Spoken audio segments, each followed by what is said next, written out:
Hi, my name is Ali Bates and I'm completing my Bachelor's of Science in Public Health at HBU. I chose to do my capstone project on the experience of college athletes and how their mental health and well-being not only influences their ability to perform athletically in their sport, but also academically at their institution as well.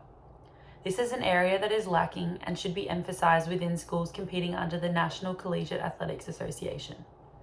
My abstract explains an overview which highlights how specific and challenging the intercollegiate athletic culture is. There is a great amount of stress that builds up for individuals in attempting to balance their hard work to reach elite sporting performance and success, but then also achieving academic excellence at the same time. The NCAA reports that 1 in 3 athletes struggle with aspects related to their mental health, and 24% were in the criteria of having clinically significant depression or symptoms related to. These statistics emphasize the need to create change in the delivery of mental health services to this specific population. Ideally, the approach would address systemic weaknesses through increasing access to mental health resources, offered as a package with regular sports medicine, and then improving execution of athletic programs from the department level to ensure consistency and assistance that has the best interest of each athlete's well-being. I started the project by first understanding the determinants that college athletes are exposed to directly and their ability to influence mental health outcomes in both positive and negative ways. Health behaviors are the factors controlled by the individual, including sleeping patterns, nutritional habits, stress levels, and substance use decisions. Resources in the physical environment is the ability to access mental health assistance when it's required, as this area is not currently regulated by the NCAA in any way.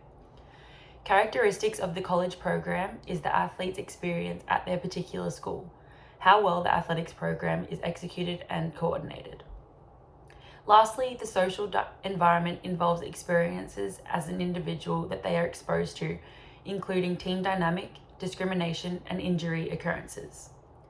I prioritize the resources in the physical environment and the characteristics of the college program because these were the easiest to control and address from an institutional standpoint, and they require each college to take accountability for their role in fostering and creating a positive experience for all of the athletes that they take on.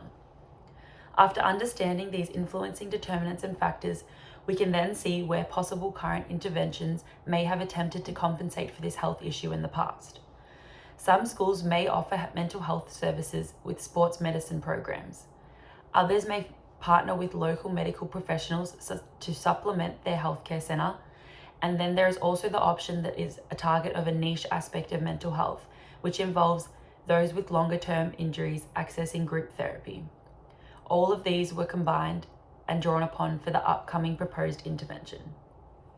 The goal of the proposed intervention is to offer mental health resources to all college athletes through professionally staffed and coordinated athletic departments. The target would include all athletes from all levels, D1, 2, and 3, in all sports, and be offered on college campuses of all schools competing within the NCAA. This would be an eligibility requirement for competition, such as having Title IX or a compliance office on campus. The implementation would have a 3-step process for success. Step 1 would be increasing education about the risks or possible exposures within the student-athlete environment, and then increasing knowledge about what available resources they can access on their campus. Step 2 would be the process of actually accessing assistance will be explained.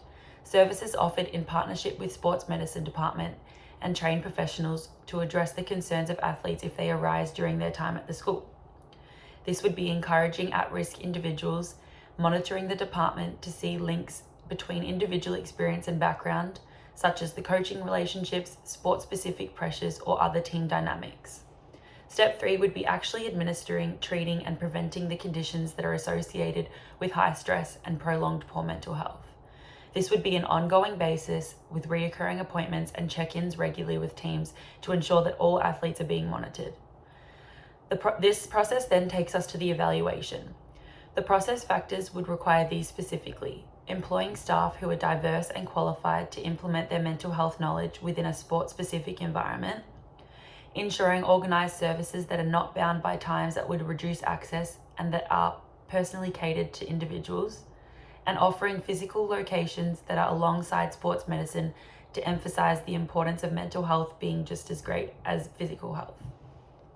In terms of outcome, this intervention would aim to increase participation in mental health awareness education to 100% of athletes by making education sessions for every team mandated before the commencement of their season. The last change would be increasing the knowledge of athletic staff, department coaches and advisors in recognizing risks that may arise and whether the protocols or system as a whole needs to be altered to ease the pressures that athletes are facing. The impact of this is where we would want to see our greatest amount of growth. Would be statistically decreased reports of overwhelming stress and anxiety among college athletes, statistically less rates of transfer or quitting due to a poor experience, negligence towards mental health or social issues from the department, and lastly, an increase in sustained and ongoing awareness of mental health to ensure permanent delivery of care for all competing NCAA athletes. Overall, the goal is to ensure the best possible opportunities to achieve a successful, well-rounded experience.